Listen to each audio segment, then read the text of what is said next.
Feliz día, feliz tarde, feliz noche. ¿Dónde te encuentres? Hoy estamos en Domingo de Live para irnos a la segunda parte de este live interesante acerca de los errores más comunes en la inserción escolar. ¿Y quién más podría hablar de ellos sino María Ortiaga? María Ortiaga es una cum laude en la conducta, en el manejo de la orientación conductual, y ella nos va a venir a dar unas herramientas importantes. ¿Qué vamos a tratar? Vamos a tratar a la familia, vamos a tratar cuáles son los enfoques que cada uno va de manera indirecta participando en el proceso de la inserción escolar, y darnos cuenta de la oportunidad de que tenemos que manejarnos con asertividad en cuanto a los patrones que debemos llevar en la inserción escolar. Saludos a Poli Palacios, tenemos a Leine.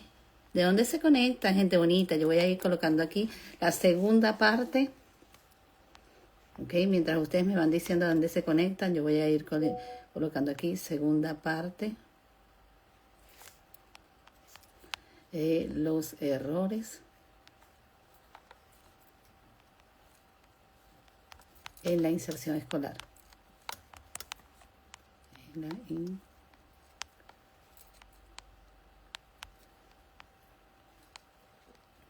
Bueno, nos fuimos a la segunda parte porque primero es un tema sumamente interesante, segundo es un tema que podemos hablar y darnos cuenta de que hay muchas matrices todavía que debemos conocer más a profundidad acerca de lo que es este encuentro. Bueno, yo voy a utilizar mis herramientas potenciadoras, y bueno, saludos también que más se ha conectado. Vamos a ver de qué manera estamos nosotros conectados en que la inclusión escolar nos tiene que tener un parámetro, tenemos que tener una cantidad de puntos en particular que debemos nosotros tomar en consideración. Sin más ni más, ya saben, nuestra invitada de categoría, como se los digo siempre, María Ortiaga, un calor y un abrazo grande para ella, porque realmente una mujer muy empoderada en este tema. Y bueno, yo le voy a dar la apertura sin más ni más, la voy a saludar y voy a dejar de compartir este enlace para poder buscarla por aquí, a Mari. Vamos a buscar a María Ortiaga. Vamos a empezar a seguir, ¿ok? Entonces vamos a ver de qué manera nos vamos a encajar en la segunda parte, qué aspectos quedaron pendientes para conversar. Y bueno, tenemos aquí a Mari, quien nos va a dar las herramientas, nos va a decir de qué manera son las diversas fallas que tenemos. Hola Mari, ¿cómo estás? ¿Cómo te encuentras en el día de hoy? Hola, ¿cómo estás, María José? Un poco engripada, pero aquí estamos en el mes de la concienciación sobre el autismo, porque aunque es el 2 de abril, pues hacemos todo un trabajo de concienciación, de visibilización sobre la condición del espectro autista. Feliz de estar acá nuevamente contigo en otro domingo de live con María José y de estar dentro de tu comunidad de manera activa. Eso me encanta. Bueno, yo muy agradecida siempre porque sé que primero este tema y muchísimos más manejas como profesional, y bueno, muy bien nombraste algo importante, la Semana del Autismo, una semana tan grande, y yo pienso que no hablamos de una semana, hablamos de un mes bien productivo en donde el valor más importante es llevar arriba la inclusión y sobre todo conciencia de aportar nosotros, que podemos dar tanto a esta población que requiere más de acompañamiento, y pienso que nos falta mucho, pero vamos en buen alcance, y las redes sociales, inclusive a nivel de la comunidad que yo manejo aquí en Portugal, también se vio mucha conciencia de querer seguir estos parámetros de apoyo. Ahora, Mari, hay algo importante. Nosotros hablamos una primera parte acerca de algunos ejes. Hablamos del educador, hablamos del acompañamiento del equipo, pero yo quisiera hacerte preguntas hincapié específicamente en la familia. Por ejemplo, nosotros tenemos esta parte de la negativa de los padres de comunicar por lo menos el diagnóstico a la escuela o aceptar el diagnóstico, y cómo esto de una u otra manera afecta a la inclusión escolar. Por supuesto, fíjate, tocaste dos puntos. Una, que la familia a veces se resiste a recibir el diagnóstico. O sea, te da el diagnóstico y necesitas muchas familias un proceso de asimilación de la situación. Ya por ahí eh, quizás no tenemos esos padres 100% comprometidos porque hay una ignorancia, o sea, estoy recién descubriendo este tema, hay un impacto familiar, y aparte de eso no sé cómo manejar muchas cosas porque sobre todo en la condición de autismo hay muchas aristas que debes de manejar y que todas van a influir en la inclusión educativa de ese niño o de esa niña. Hay otras familias que deciden, mira, para evitar que me nieguen el cupo o evitar enfrentar esto junto con la escuela, mejor yo no digo que tiene una condición. ¿Ok? Y bueno, eso es gravísimo, porque realmente no es que le ocultes la condición a la maestra o al director del colegio, es que le estás dejando de proveer a tu hijo o a tu hija los apoyos necesarios para tener realmente una educación de calidad, una educación individualizada, todas las herramientas que ese niño, esa niña necesita para evolucionar educativamente hablando. ¿Cómo afecta esto en la inclusión? Bueno, lo afecta de todas las formas. ¿Por qué? Porque si hay algo que está claro, es que en la inclusión tienen que trabajar todos, hay una corresponsabilidad. Creo que lo hablábamos en el live pasado. Hay una corresponsabilidad en la educación, ¿ok? Todo niño, niña, adolescente que esté estudiando, los padres son corresponsables de participar activamente en la escolarización de sus hijos. Okay. Sin meter ningún tipo de condición. Ahora, cuando tienes una condición de vida, aparte hay una corresponsabilidad para la inclusión. ¿Y qué significa eso? Que los apoyos que esa maestra necesite o que ese estudiante necesite y que la maestra tenga que pedírtelos, te los tiene que pedir a ti. Que si van a hacer un ajuste curricular, no puede ser a espaldas de la familia. Tiene que ser con la anuencia y el conocimiento familiar. No es que yo, maestra, decidí sencillamente colocarle, ajustar, porque estoy viendo que el niño o la niña está afrontando barreras y yo decidí mejorar el currículo para ese niño, individualizarlo para ese niño.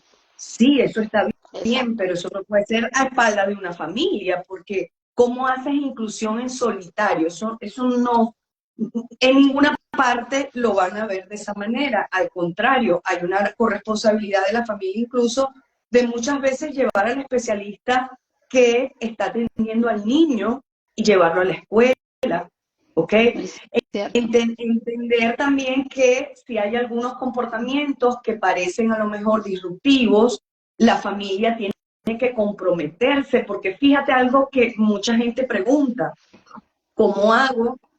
Hay 30 niños, uno o dos de ellos tienen condición, parece que los derechos de estos dos niños valen más que los de los otros 28 niños. Es decir, como el niño tiene una condición, entonces los demás niños tienen que salir golpeados, tienen que llevarse un mordisco, tienen que tirarle sus cosas y rompérselas, sobre pretexto de que hay un niño o dos niños con una condición de vida. No, no funciona así. Sí. Los derechos de todos los niños tienen que estar en equilibrio, ¿ok?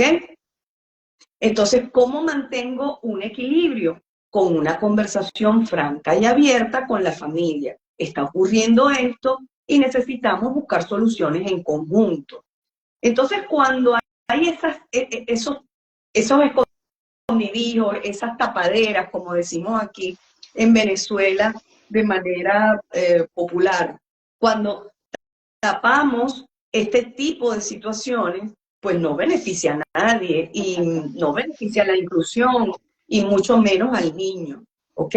Entonces eso hay que dejarlo claro a la familia. Yo entiendo que la familia a veces tenga miedo porque hay mucha discriminación, ciertamente todavía hay mucha discriminación, pero igual ese niño va a estar en una posición que si lo discriminan, va a ser entonces por etiquetas que a lo mejor no son ciertas. Es decir, este niño es flojo, ¿ok? Este niño no rinde, este niño es agresivo, y sencillamente lo que tengo atrás es una condición diagnóstica que no he Exactamente. dicho que tiene solución y me están etiquetando al niño. Etiquetas que después para desprender es mucho más difícil. Entonces, definitivamente yo apuesto por el diagnóstico. Yo creo que, y se lo digo a las mamás que puedan estar viendo esto, el diagnóstico es una oportunidad. Oportunidad de tú educarte como madre, como padre, como familia, en dónde está ese diagnóstico para brindarle los apoyos, no confundirme y tener muy claro qué es del diagnóstico y qué es esperable en cualquier niño o niña de 2, 3, 4, porque no todo es el diagnóstico, ¿ok? Claro, sí, Entonces, el diagnóstico va a orientar a la familia, a la crianza, y a su vez va a orientar, va a tener una brújula a la hora de incluir, porque para brindarte apoyo como tutor escolar, como adaptaciones curriculares, realmente la obligatoriedad es cuando hay una condición de vida, ¿ok? exacto. Del resto queda en manos de la escuela si lo quiere hacer o no. ¿Sí me explico? O sea, si hay un Claro, niño que está enfrentando barreras, que está en desventaja, que saca 10 o saca pura C y no tiene un diagnóstico, bueno, quedará en la escuela a ver qué hace, cómo trabajan con la familia, si le hacen o no adaptaciones. Ojo, pero si ese niño tiene una condición de vida, es obligatorio darle los apoyos. O sea, ya la escuela lo que los padres pueden pedir a la escuela es otra cosa y la escuela se ve obligada a brindar otro tipo de servicio. Entonces, eso también hay que tenerlo muy claro. Si me tapas una cosa, no le vas a quitar unos derechos, unas garantías a ese exactamente. niño o a esa Muy niña cierto. y su inclusión real, efectiva, se va a ver mermada porque no tiene los apoyos. Muy cierto. Una de las cosas que me agrada de lo que has dicho es la negativa no lleva a ninguna inclusión desde ningún punto de vista. Los padres tienen que estar conscientes de que nosotros, inclusive como especialistas, estamos trabajando arduamente día a día en tratar de buscar el porqué de tales comportamientos. Y yo siempre digo que cuando llegamos al diagnóstico es el mejor momento, porque es el momento de decir, ya sabemos que tiene nombre, tiene estructura y cuáles son las bases que tenemos que manejar. E Ahora, incluso que fíjate, hay algo importante. El diagnóstico, el nombre del diagnóstico no determina el pronóstico. ¿Por qué? Porque yo, por ejemplo, ayer estábamos en una conferencia en un centro comercial acerca del autismo y hubo un joven adulto que estaba hablando y él tenía una capacidad mental y tenía una disposición abierta a hablar y después no había manera de que él quería contar todo y quería contar y de una manera muy espontánea. ¿Qué quiere decir eso? Que el diagnóstico no me indica el pronóstico y al mismo tiempo yo tengo que darme cuenta que si yo vivo en un vía crucis como madre o como cuidadora con este niño, ya yo tengo que tener una estructura donde tenga que decirle a ellos, mira, el ruido no le gusta, no se adapta, por lo tal lanza los objetos. Él, mira, el hecho de que el compañerito lo quiera abrazar lo pone muy furioso y darnos cuenta de que hay una realidad distinta. Porque, ¿qué ocurre? Esta vertiente de la neurodiversidad pareciera que fuera un boom de ahora y es de toda una vida. El problema es que ahora salió más a la realidad. Ya la gente muestra su realidad, inclusive los adultos no con diagnóstico yo siento que están en una vertiente ahorita de un buen momento. ¿Por qué? Porque ahora puedo decir, porque es este ruido que tengo en mi cabeza, porque este comportamiento tan inflexible, y me doy cuenta que hay una realidad importante. Ahora, ¿qué pasa? Bueno, antes que nada voy a mandar aquí unos saludos y un comentario también que va a leer. Fly Blue siempre de la mano con Domingo de Live. Tenemos a Bastidas, tenemos a María Alejandra que nos dice gracias por estos espacios de crecimiento. Tenemos a Jack, tenemos a Maridé, tenemos a tanta gente aquí bonita, Mari, que te manda saluditos y cariños. Y hay algo importante, Mari, que es la parte hablamos de inclusión escolar, pero también hablamos de inclusión social y también laboral. Entonces, ¿qué pasa? Son tres ejes tan importantes. El social, por supuesto, embarca los dos, pero son tres ejes tan importantes en donde yo digo, en una escuela no hay adecuación, por nombrar a alguien, a Francisco, y Francisco, ¿qué va a hacer Francisco queda en la escuela especial, queda en el taller laboral. Pero ¿qué va a hacer Francisco si no le siguen enseñando?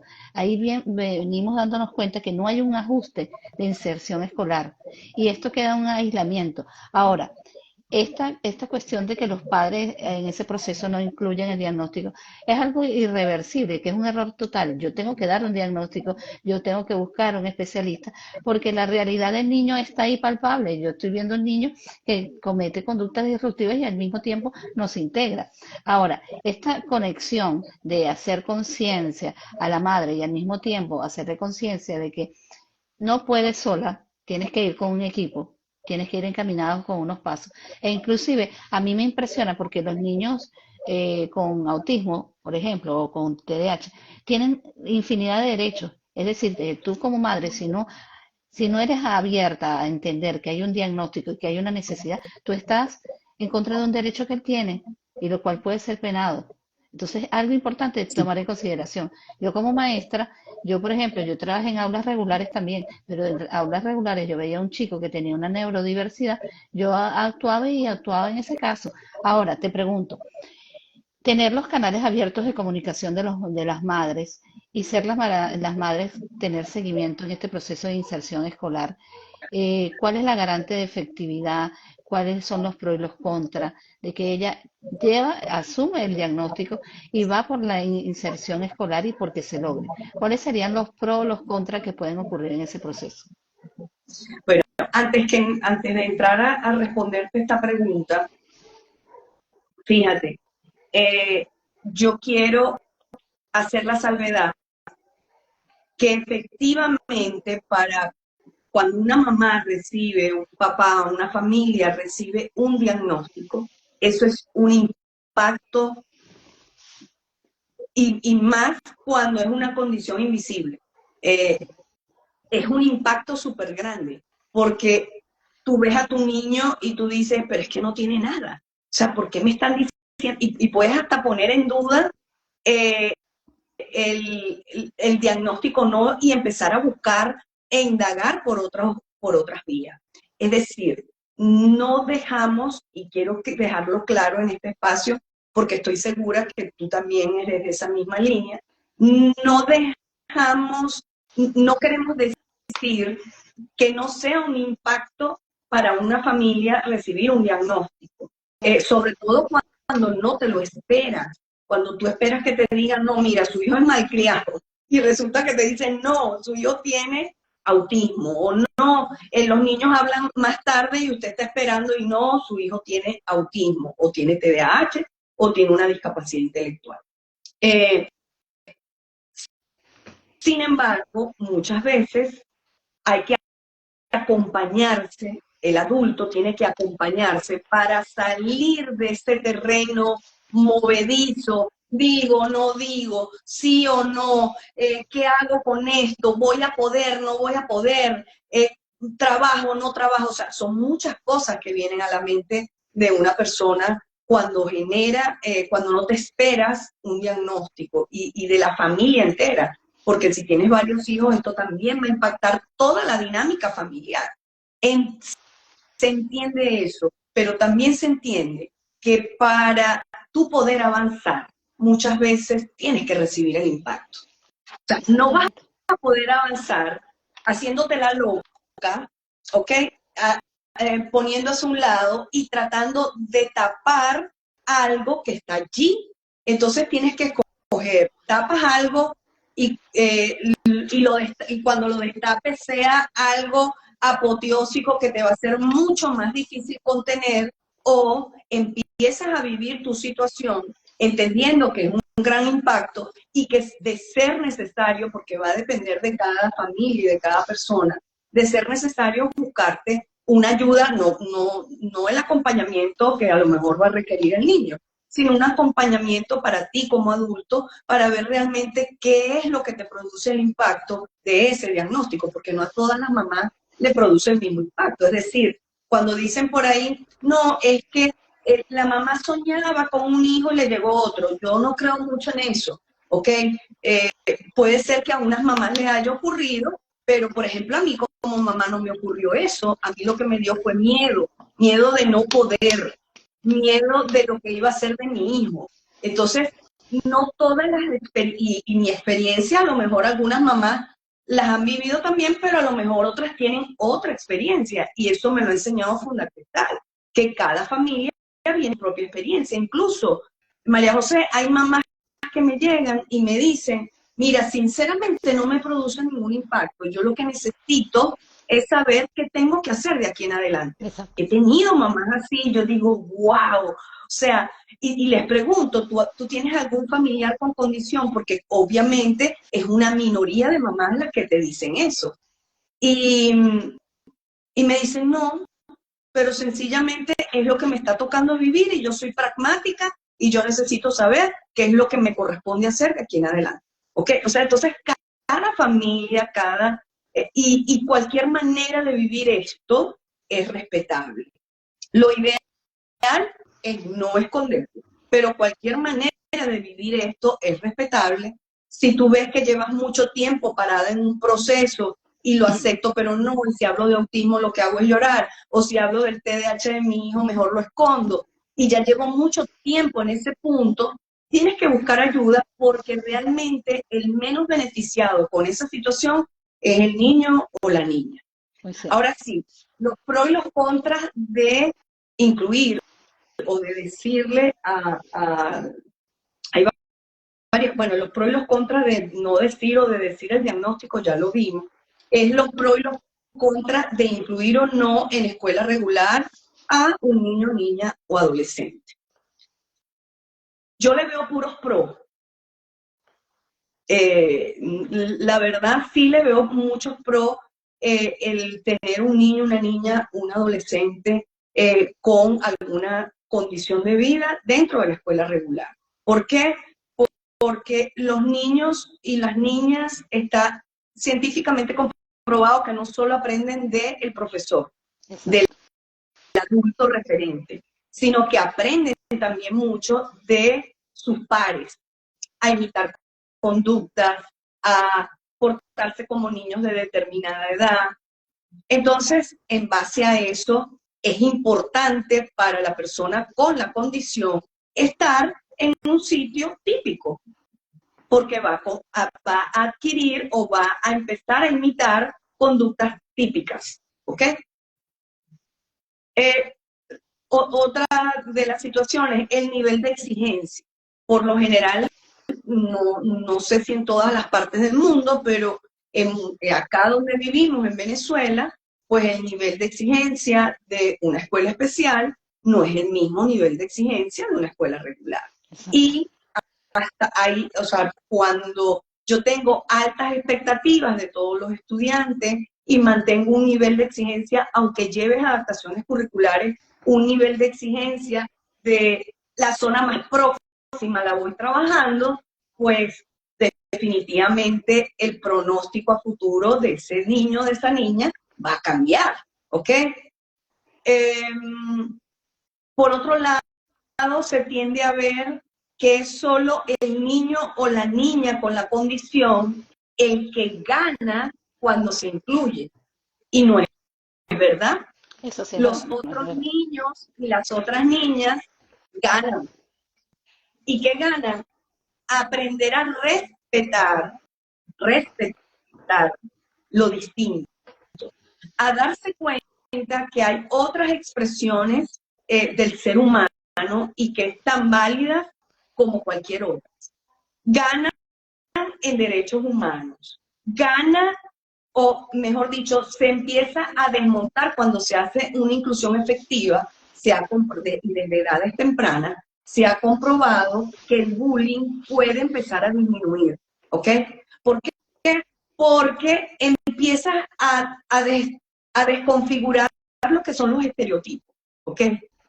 Entonces, al recibir la diversidad en un aula, estás desconfigurando estereotipos, vas a disminuir, si haces una buena inclusión, el bullying, porque incluso un grupo de niños que esté estudiando desde los 3 años juntos, que ya van por segundo año de bachillerato, si se ha hecho el trabajo de inclusión como es debido, no debería haber bullying, porque este niño que tiene o los niños que tengan alguna condición, pues son parte de ellos de manera natural, de toda la vida. Entonces, más bien, el grupo arropa a estos niños y estas niñas de cualquier situación. Exacto. Ahora una Esos cosa, son, no, esos no, son sigue. en general Ok. los pro, pues. Yo no le veo contra. Sí, hay algo muy importante que has señalado que la, el concientizarte y aceptar el diagnóstico, porque va a formar parte de la vida del individuo y porque él requiere de apoyo tuyo, va a ser el eje más importante en el proceso de la inclusión. La madre o el padre, o como yo lo digo, el cuidador, al estar apropiado y al hacer que los derechos de él se cumplan, el proceso se lleva a una vertiente distinta y hace que también tome conciencia que este padre también va a querer participar en la concientización de ir a escuelas de padres, hablar y dar su punto de vista, darle a entender a los padres cuál es la diferencia, porque este proceso de inclusión social implica yo diría una cosa vasta, es grande. Bueno, no solamente Sí. aula escolar, aquí implica también padres, aquí implica parte directiva, implica los educadores externos, si existe la maestra sombra. Todo esto es un conglomerado de personas inmenso, en donde todos tienen que tomar conciencia y una de las claves también es importante que la maestra también de una u otra manera sea receptiva a los conocimientos de la madre o a la inserción de lo que la madre dice, porque yo siempre he dicho una cosa, yo soy especialista, pero quien tiene prácticamente 20 y pico de horas más con el niño es su madre que yo. Es decir, que ella va a conocer más al niño y va a saber manías que él tiene o cosas que él tiene que yo no los puedo ver en un determinado ambiente. Ahora, hay algo importante que es la conciencia y la receptividad. Y la receptividad y la conciencia tiene que ver de la mano también con los entes gubernamentales, ¿ok? La acción de los entes gubernamentales en cuanto a promoción de una campaña de concientización y al mismo tiempo que se vigile el proceso en las escuelas públicas, que es tan importante. Por ejemplo, yo voy a dar mi experiencia de Venezuela, no lo puedo decir porque ha modificado muchas cosas, ¿no? Sí lo puedo Ujú. decir, pero es distinto. En Europa hay algo muy importante. Para nosotros poder aceptar la inclusión y de que los derechos de estas personas sean cumplidos, primero tiene que haber un diagnóstico, lógicamente, y algo importante, un diagnóstico no solamente de un especialista, sino de los entes gubernamentales. ¿En qué sentido? Ellos hacen una evaluación y dan lo que se llama un atestado de discapacidad.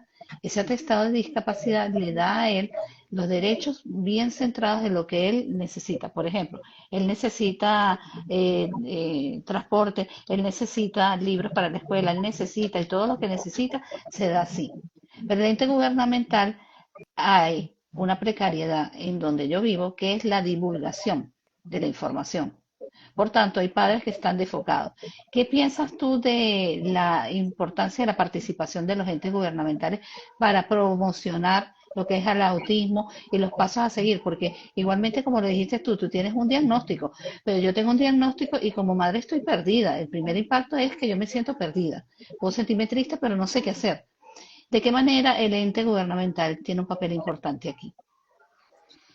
Totalmente importante porque las políticas, para tú poder darle impulso a lo que es la inclusión educativa, tú tienes que tener una serie de estructuras de políticas de Estado, entre ellas una estructura a nivel jurídico, ¿ok?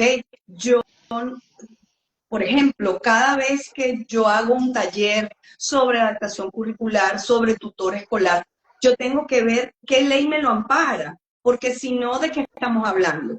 Estamos hablando de un ideal que no tiene fundamento jurídico en ninguna parte, que no puedo exigir su aplicación porque no hay asidero jurídico. No, yo todo lo que hago buscando ese fundamento jurídico para que cuando la escuela diga no quiero o no estoy preparada, las personas le puedan decir, no, mire, usted tiene, es un deber que usted esté preparado y usted puede porque hay una ley que me dice, hay un artículo que me habla, hay unos convenios firmados por Venezuela, hay todo un marco jurídico. Entonces, bueno, las políticas públicas, evidentemente, partiendo desde todo lo que es la estructura legal, tiene que estar dada para lo que es la inclusión escolar en cualquier país.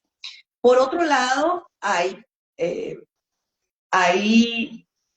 personas que no pueden acceder por la parte económica a todo lo, lo, lo, el abordaje, todo el acompañamiento que requiere ese niño o esa niña en un momento determinado.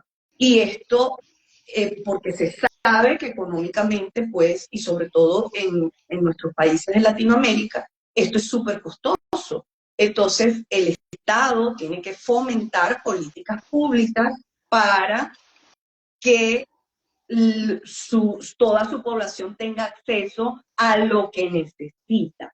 Acá en nuestro país hay muchas estructuras que yo creo sinceramente que están muy bien dadas. Hay un sistema de atención temprana, hay una parte pública que atiende especialmente autismo, están los CAIPAS que atienden autismo. ¿Qué es lo que está pasando realmente y por qué no son más eficientes? Porque se quedaron cortas, se quedaron pequeñas. Y eso mismo lo vive España, porque he estado informándome y no es solamente un problema de Estado puntual en Latinoamérica, ¿no? Argentina también se queja de lo mismo, Chile dice que tampoco se da abasto, España sucede lo mismo, que son largas colas para poder acceder a la parte pública. Entonces, bueno, habrá que buscar no hacer más, no proyectar más atenciones, sino más bien ampliar lo que se tiene. Buscar más especialistas que puedan atender a más niños y que puedan darle esa atención pues, que requieren. Evidentemente, la parte pública y de políticas públicas hacen todo en esto, en lo que es inclusión y en lo que es la atención a las neurodivergencias y a las personas que tienen a lo mejor desventaja en la parte económica. Ok, ahora Mari, tú como persona que supervisas la parte de la inclusión escolar y todo ese proceso, ¿no? En donde vamos a poner el caso que la escuela como tal tiene un compromiso como tal y lleva el proceso, pero hay un detalle bien importante que es este aspecto de que la madre también está concientizada, los especialistas están concientizados y el proceso no se está dando bien. Yo quiero que tú me digas cuáles son 4 puntos que puede orientar a un padre o una madre que el proceso de inclusión no se llevó bien. Solo 4 y resaltantes.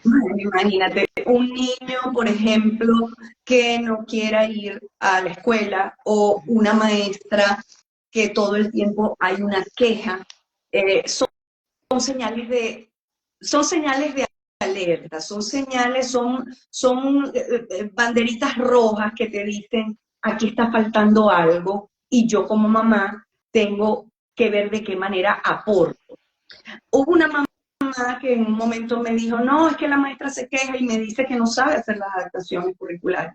Qué bueno, esa fue mi respuesta, qué bueno que te lo digo. O sea, qué bueno que la maestra fue sincera, porque muchas veces, María José, a las maestras le apenan decir que no lo saben hacer.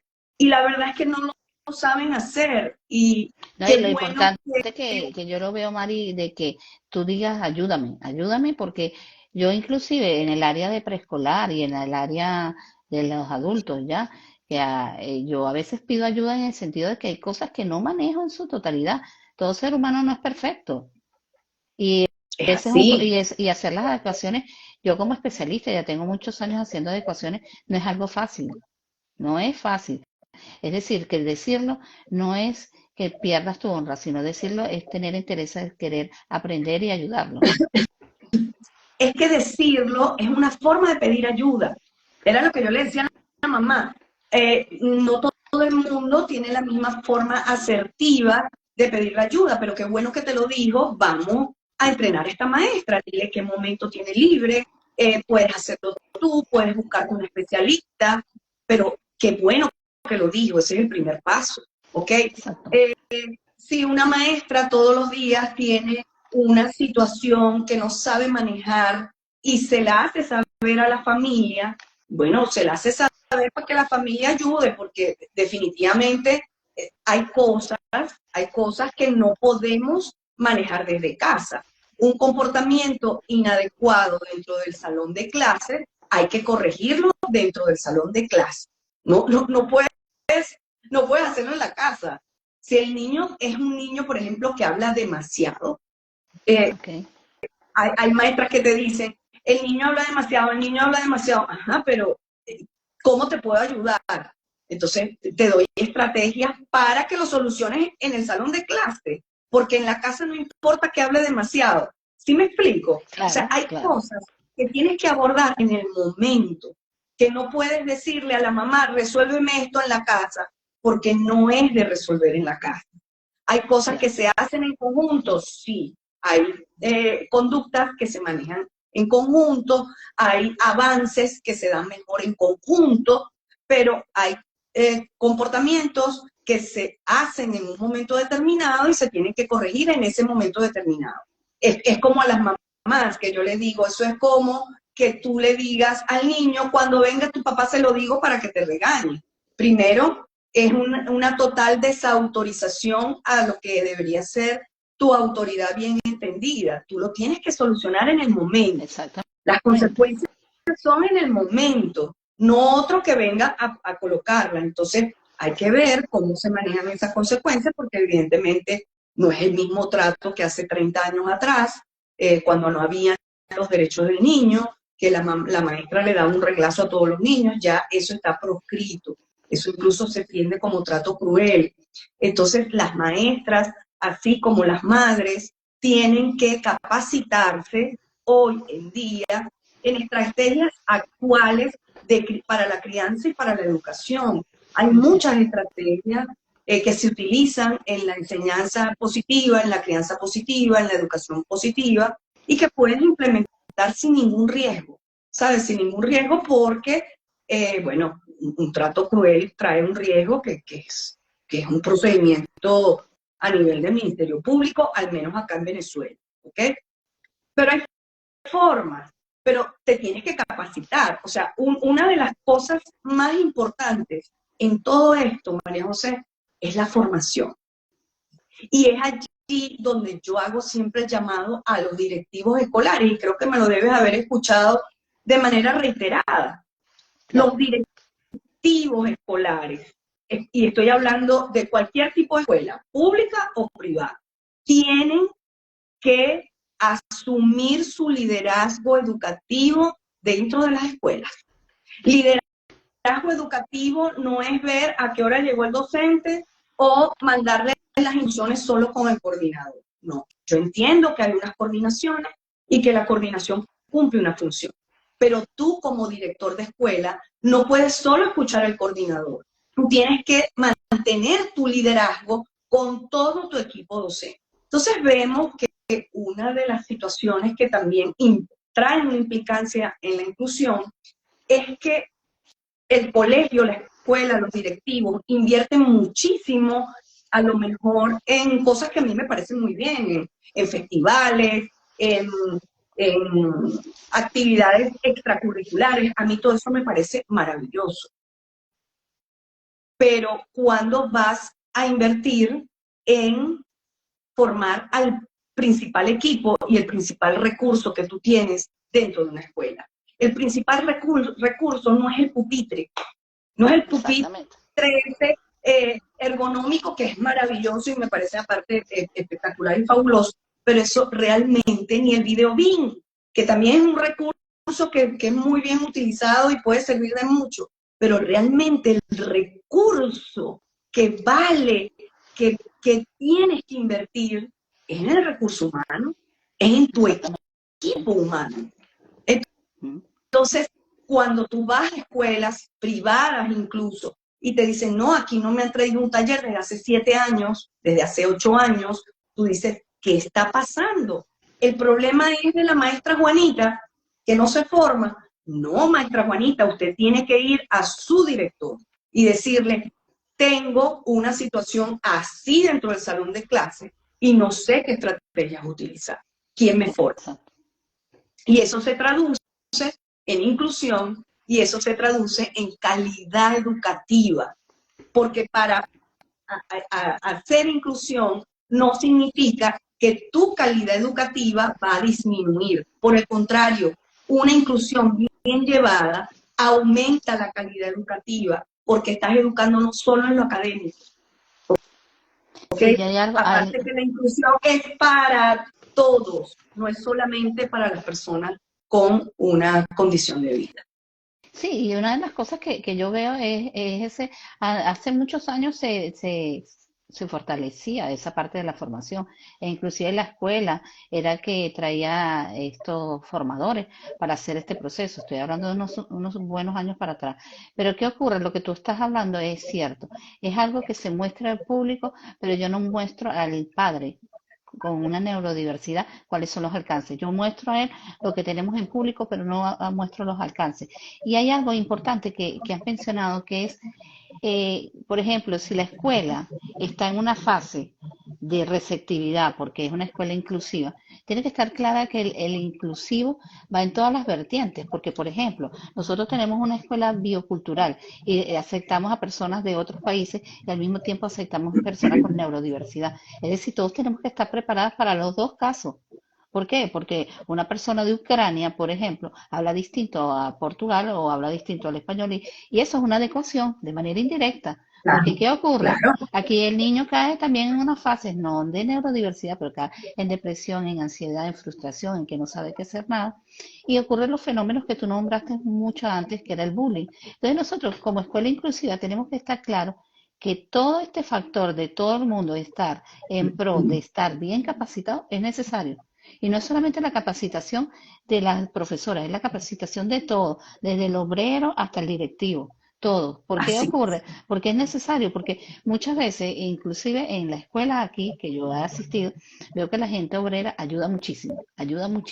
¿Por qué? Porque tienen empatía con los niños, porque los ayudan en el baño, porque los ayudan aquí y allá. Hay algo importante que yo te quería hacer esta pregunta, ¿no? Si nosotros tenemos, por ejemplo, especialistas afuera, tenemos a Mario Arteaga y tenemos a tutor escolar, pero por este lado está el directivo, y están desfocalizados, porque el directivo no te deja entrar, porque el tutor escolar no debería ser, porque el niño no tiene exclusividad, porque el especialista manda que va a supervisar. Este proceso choca. Esto queda un hueco aquí grandísimo que no hay ni quien lo salte. Entonces, ese Eso es proceso, una barrera. cuando es una barrera muy fuerte, ¿qué pasa en ese proceso? Que se forma esta barrera tan dura, que al final el que queda en la barrera en el medio es el niño, en donde no se le hace nada. ¿Cómo hace, por ejemplo, una maestra para dar un resultado final si el proceso se llevó tan mal? Difícil. Va a colocar lo que su resultado y su evaluación va a ser como todo el proceso. Deficiente. Totalmente, totalmente. Por eso, Fíjate que yo no sé si yo estoy todo en la tiene, perspectiva equivocada. fíjate algo que me vino ahorita y no quiero que se me vaya la idea, y discúlpame que te ataje. Ujú. Hay algo que sucede frecuentemente y es gravísimo error. El niño lleva 5 años en la escuela y cuando tú preguntas, ajá, ¿hicieron reunión en este inicio del año escolar? No, porque como él lleva ya 5 años, toda la escuela lo conoce. No. Un protocolo Exactamente. que se tiene que dar todos los años, y aunque el niño lleve 10 años en la escuela, se tiene que dar todos los años, es una reunión.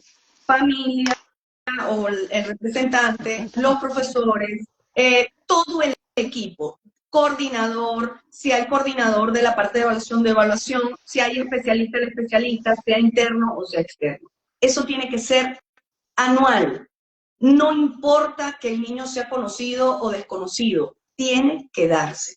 Y como mínimo, anual como mínimo, ¿para evitar qué? Para evitar eso que tú estás diciendo.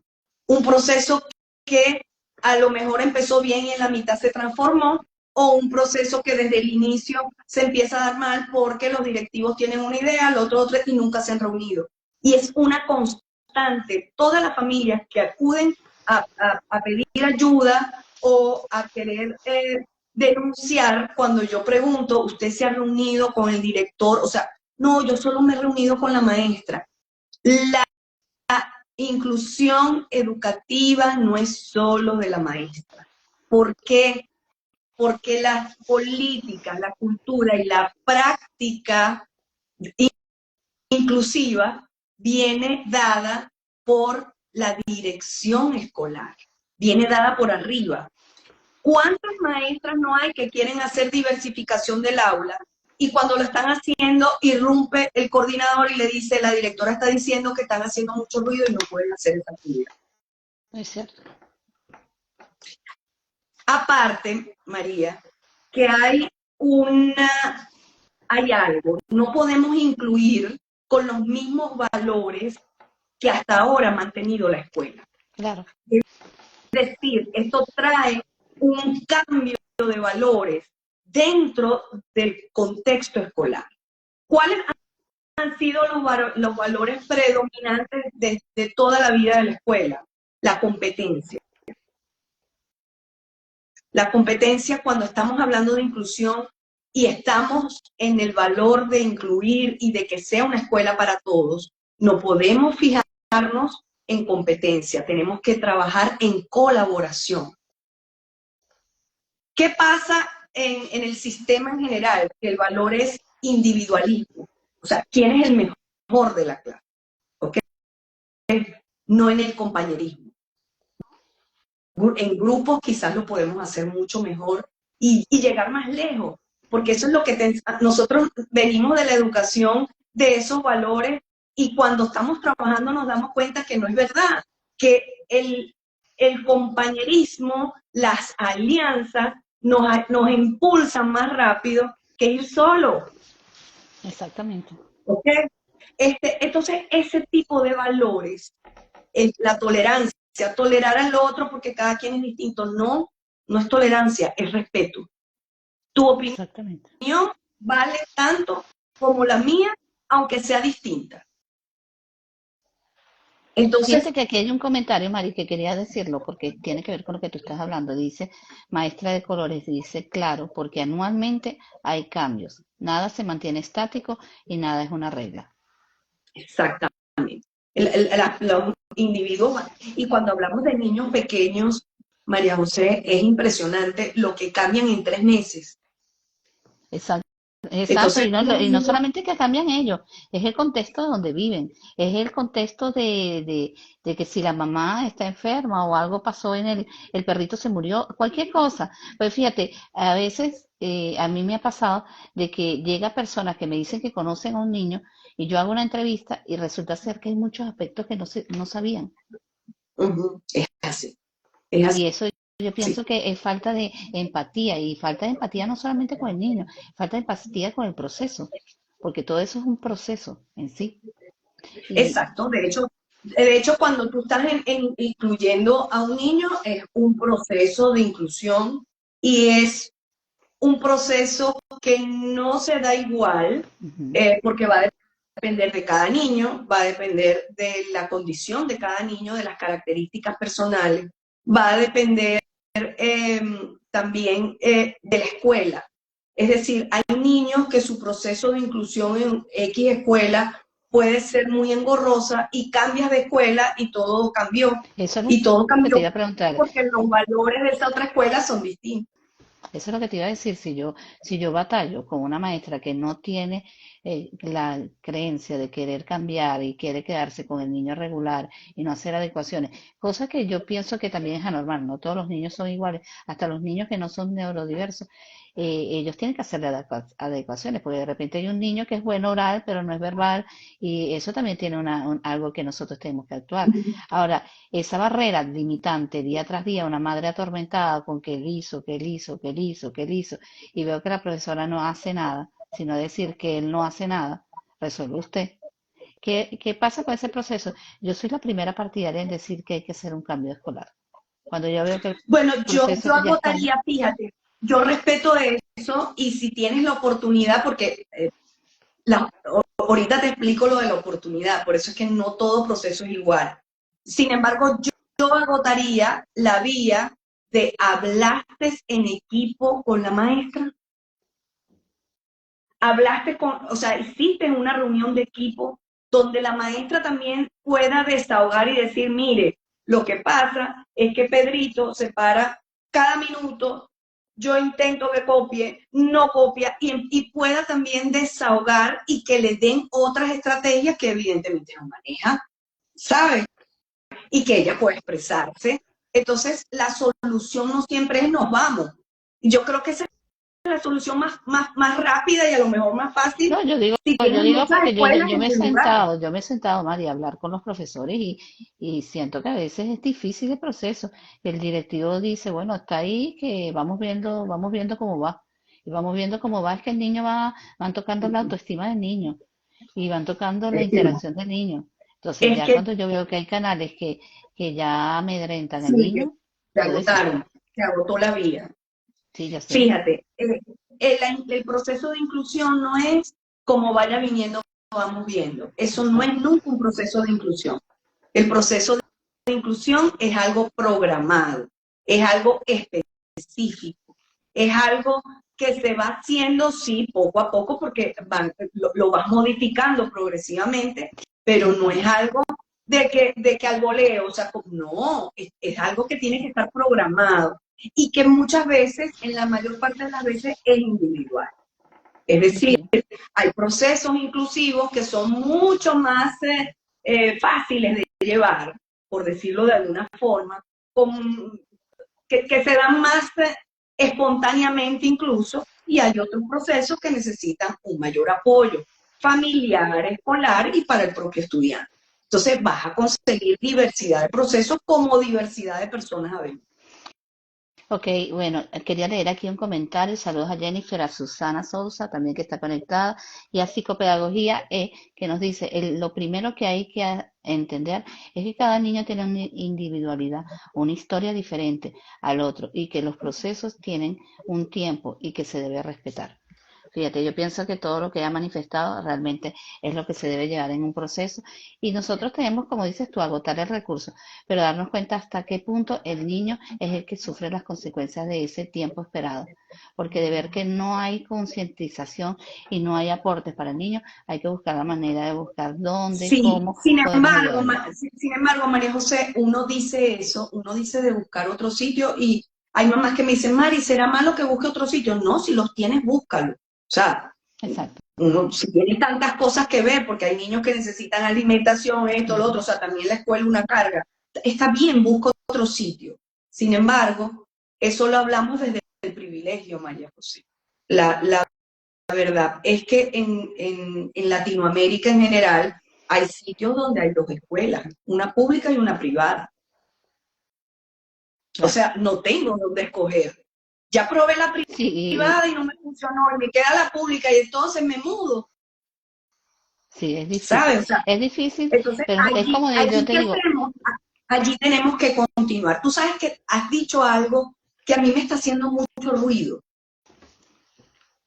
Eh, muchas veces he escuchado que la maestra dice, y lo escucho incluso en las redes, ¿para qué? O sea, si estás viendo que el niño está sufriendo en el aula, ¿por qué lo dejas? O sea, ¿por qué lo metes en una escuela regular? Llévalo a un sitio donde el niño no sufra. Yo digo, caramba, qué cómodo. O sea, el niño sufre y es culpa del niño, de las características del niño, es su culpa sufrir. Entonces necesitas un sitio donde estén iguales a ti para que tú no sufras. Yo creo que eso es una manera muy cómoda de verlo. no, y eso es una Si yo manera muy tengo, cómoda porque a nivel social ni siquiera lo integras nunca, porque entonces no podrá ir a tal sitio, no podrá ir a tal sitio porque él sufre. entonces yo digo, si tú eres maestra y estás percatándote que tienes un niño que está sufriendo allí, ¿qué es lo lógico, María José? Que la maestra busque la solución, Exactamente. ¿ok?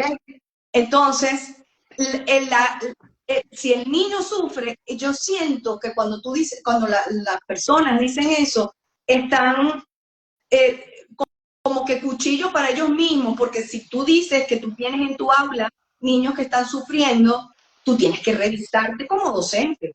Exactamente.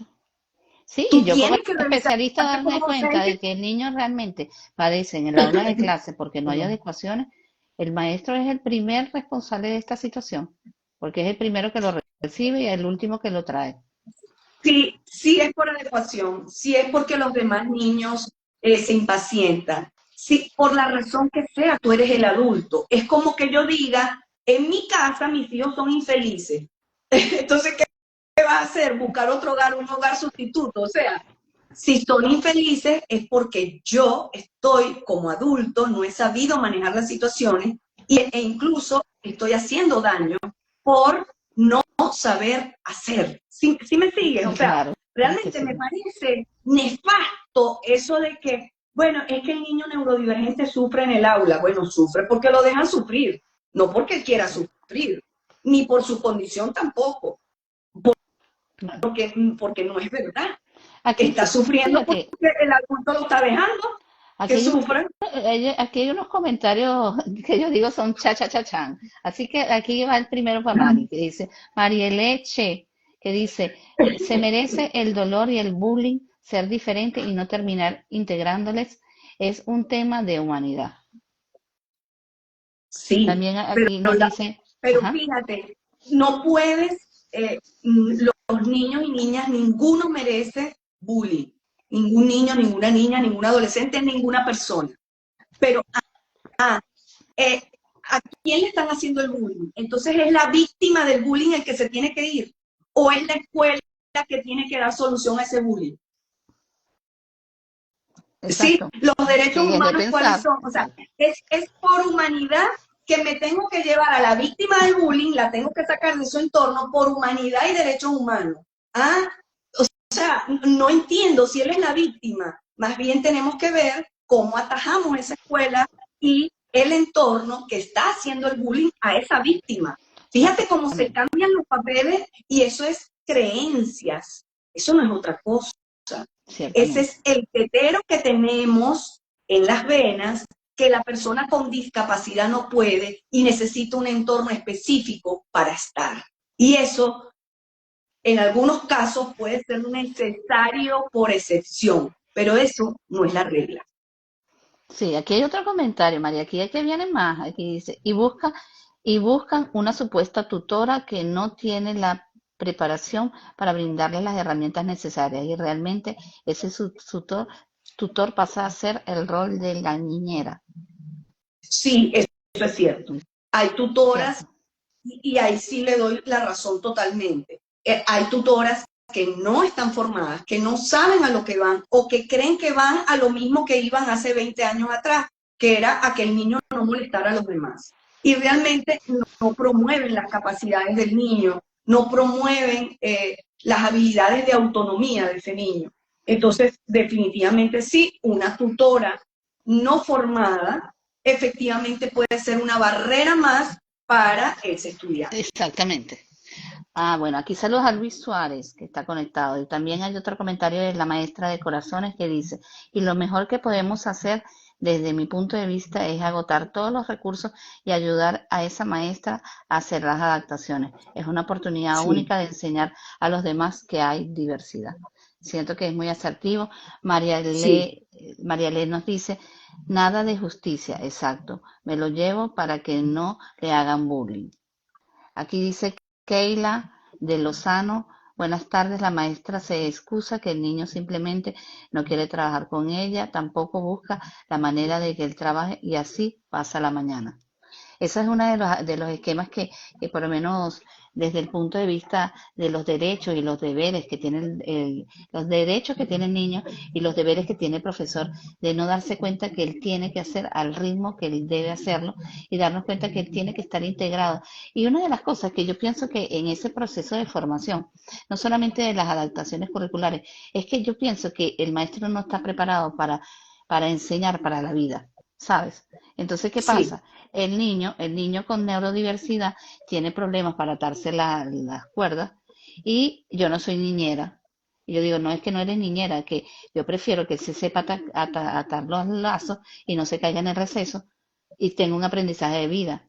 ¿Entiendes? Por ejemplo, él de repente toma un jugo y no lo toma de la manera adecuada, decirle cómo lo debe tomar, adecuarlo como debe tomarlo, para mí es integración, ¿sabes? Y eso es un foco que yo pienso que debe ser, y todas las escuelas inclusive deben tenerlo, tener unas jornadas, diría yo, unas jornadas de concientización en cada uno de los aspectos de la neurodiversidad. Porque fíjate, hay escuelas en Venezuela que existe el retardo pedagógico, el retardo mental, son dos cosas muy diferentes y nadie sabe qué es el retardo pedagógico y la gente sabe el TDA, pero no sabe qué es el TDAH porque esta tiene una letra más y eso es importante, ¿por qué? Porque yo al hablarle a la comunidad dice, ah, sí, y de repente mi hijo también tiene algunas características que yo puedo enviar a buscar Ujú. ayuda. Aquí tenemos a Joelis, psicopedagoga, que dice, la tutora escolar es un gran tema, porque incluso la estructura de dirección exigen cumplir con el rol de la niñera como un favor para seguir trabajando. Fíjate, yo pienso que la niñera y la tutora escolar depende de lo que es la tutora escolar. La tutora escolar tiene que estar clara cuál es su rol, mediador y apoyo. No asistente asistencial, no. Ella no es un apoyo asistencial, ella es una persona que se va a sentar con el niño a apoyarle en el proceso. Porque, ¿qué pasa? Por ejemplo, yo le voy a poner el caso. Yo tuve en Venezuela un caso que requirió de una tutora escolar y manejamos una y realmente hacía este rol de más de niñera que de tutor. Y al final la mamá dijo, es que yo soy, tengo que ser la tutora, voy a ser la tutora. Y la mamá iba día a día y ahí no había que era mamá. Tú lo haces, lo borras, lo haces, porque ese es el proceso. El proceso es dejar que él haga la actividad, no que se lo hagas tú. Ahora, ¿tú crees esa divergencia tan fuerte de la niñera con la tutora? Pues yo pienso que eso también tiene que ver con la creencia de los maestros y con cómo es el desempeño de la tutora también. No, el tutor, la tutora, a veces cree que tener vocación, porque me gustan los niños y estoy estudiando o estoy estudiando psicopedagogía, tengo vocación y bueno, yo voy a ser tutora. Esa tutora difícilmente vaya a ser tutora. Yo creo que se va a parecer más a una niñera. Es decir, la niñera le gusta a los niños y por eso busca ese oficio. ¿Ok? Y por eso se dedica a eso. Una tutora tiene que ir más allá. Una tutora tiene que saber varias cosas. Una tiene que saber de inclusión. Porque si incluso esa tutora tiene formación, pero formación de hace 20 años atrás, eso no le sirve. Exacto. Porque hace 20 años atrás estábamos en integración. Entonces tengo que saber de qué va la inclusión hoy en día, de qué debo estar pendiente. Tiene que saber cuáles son sus funciones, cuánto tiempo dura, o sea, lo que es la estructura real de un tutor. Tiene que saber de adaptaciones curriculares y tiene que saber de conducta. Esos son los 4 pilares para una tutora. Si la tutora no tiene esos 4 pilares, esa tutora, no te voy a decir que todas, pero probablemente corre mucho riesgo esa tutora de convertirse en una niñera porque no sabe hasta dónde llegan sus funciones. ¿Cómo una mamá, para dejarle de una vez aquí un tips, cómo una mamá, cómo una escuela se da cuenta que esa tutora tiene o no tiene las estrategias, la formación en este sentido? Bueno, una mamá fácilmente, si usted mamá está contratando una tutora y usted termina haciéndole la entrevista a la tutora y la tutora no le quita ese rol y termina haciéndole la entrevista a usted, usted está contratando una niñera.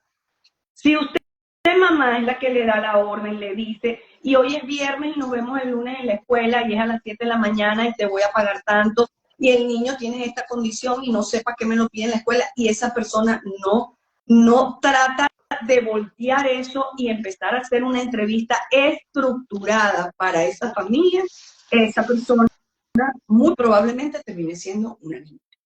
Si esa persona que se está contratando como tutora no hace un informe inicial, primero que es difícil que un viernes hable con la mamá y el lunes vaya a la escuela, ya eso es sospechoso, porque una tutora tutora que haya hecho un mínimo curso sabe que tiene que establecer primero una vinculación, conocer al niño para irse a la escuela. Porque lo primero que tiene que llegar a la escuela es un informe inicial.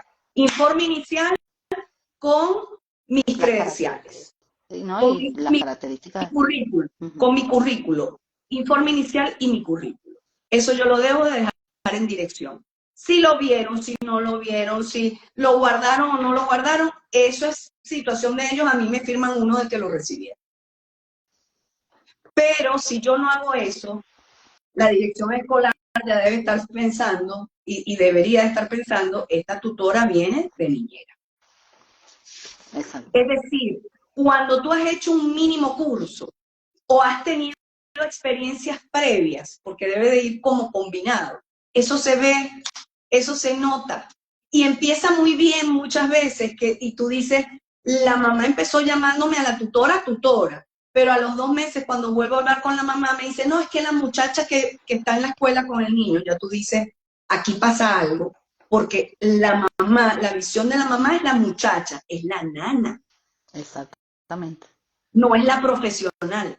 Entonces, realmente si queremos un apoyo personalizado, escolar, que sea un apoyo para ese niño, que no sea una barrera más, que sepa cuándo tiene que retirarse, eso tiene que ser estudiado. Eso no es porque, bueno, porque me llegó por ósmosis, porque, ay, vi hacia arriba y me cayeron los conocimientos. Si fuera así, pues la inclusión estaría en otro punto distinto al de hoy en día.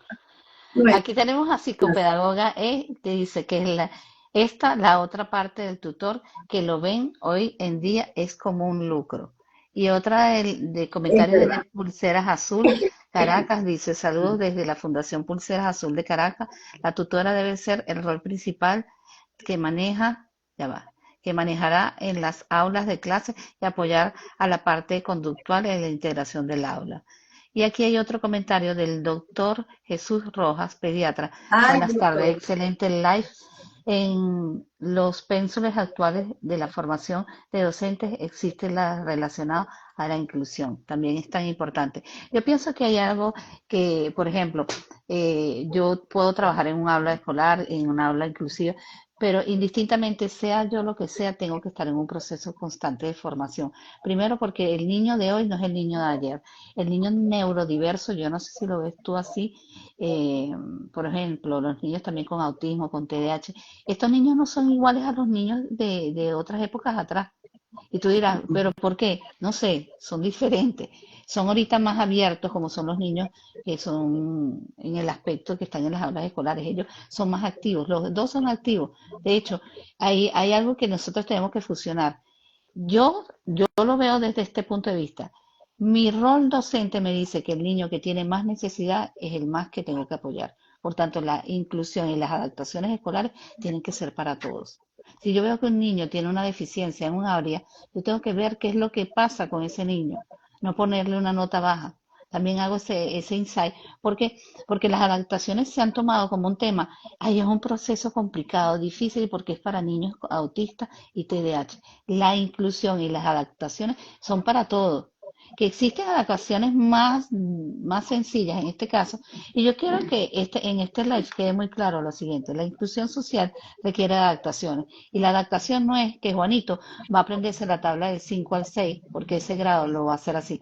Las adaptaciones curriculares es prepararlo para que él se pueda defender a la vida. Ah, el niño no sabe escribir su nombre. Vamos a ponerle a escribir el nombre, ¿por qué no?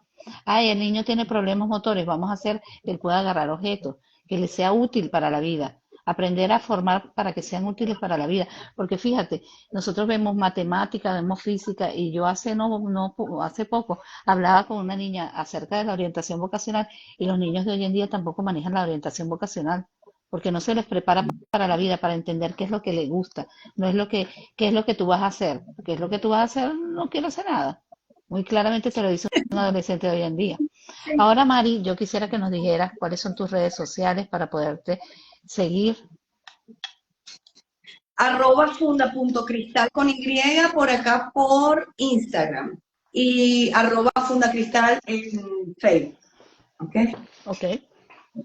Ahora, Mari, Este, Bueno, realmente, perdón, perdón. No, no, quería que también lo escribieras allí en los comentarios después. Ah, ok, sí, Porque, claro.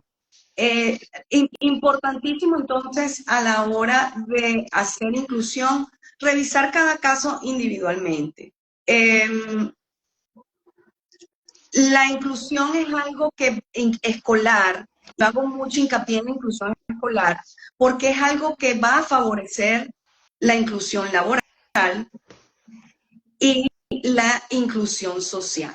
Difícilmente, si no hemos logrado inclusión efectiva en la escuela, vaya a poder existir una inclusión efectiva socialmente o luego en el entorno laboral. ¿Por qué digo esto? Porque la escuela es el sitio donde podemos visibilizarnos todos como sociedad, todos.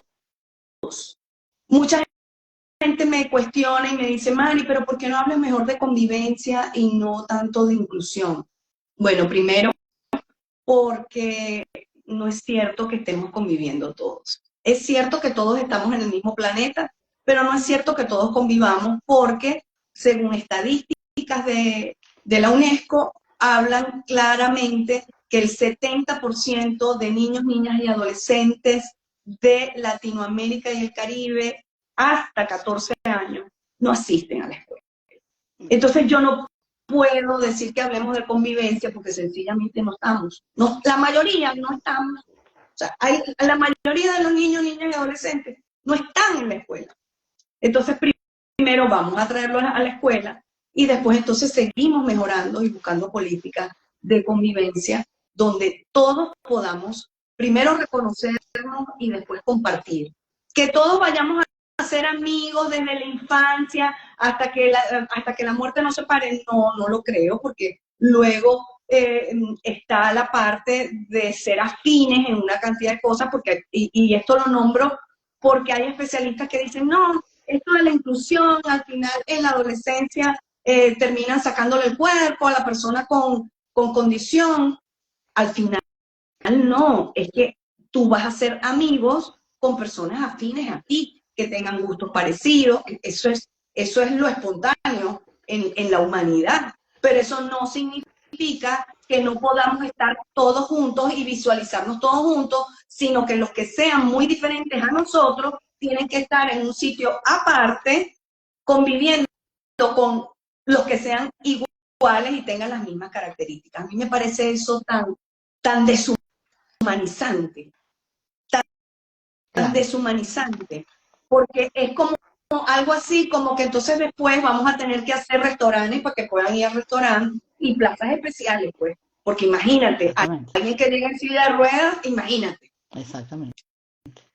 O sea, vamos a humanizar lo que debería de ser algo innato en nuestra especie. Somos seres humanos y debería ser innato el vernos todos, el convivir todos, pero no es cierto. Hay creencias, hay estereotipos que nos han impuesto muchísimas veces de manera automática y que tenemos que empezar a hacernos conscientes de eso para liberarnos de esa cantidad de prejuicios que realmente tenemos y que solo viven aquí y humanizar nuestra especie. Porque de verdad de ser humano, mira, hay que Ok, hacer un ensayo. María, aquí hay Hay una que hacer pregunta un que te está ensayo. haciendo una chica que dice María Leche, que dice, @fundacristal en Instagram y en Facebook también es igual. No, en Facebook es corrido, es Funda Cristal. Ya Funda lo Cristal. ponemos. Ok, ella creo que lo puso allí, pero Sí, colócalo mejor. Bueno, para sí, cerrar creo que este me hizo el encuentro, favor, gracias. para, Me hizo el para, favor.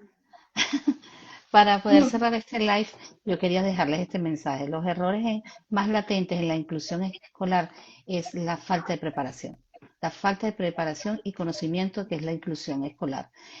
Concientizar a un directivo, concientizar a una maestra es una clave muy importante y sobre todo tener de la mano a un padre o una madre que llevan el proceso como debe ser.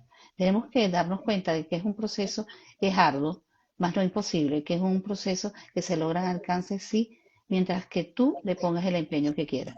El eje que sea distractor o que no apoye el proceso, no apoya, no sirve y tenemos que excluirlo, lamentablemente. Yo siempre he dicho una cosa, cuando nosotros observamos a alguien que no está aportando, tenemos que reemplazar. ¿Reemplazar en qué sentido? El proceso se tiene que dar y el proceso, yo lo he visto, que tiene logros y mucha efectividad, pero solamente un eje falta para poder no llevar el proceso.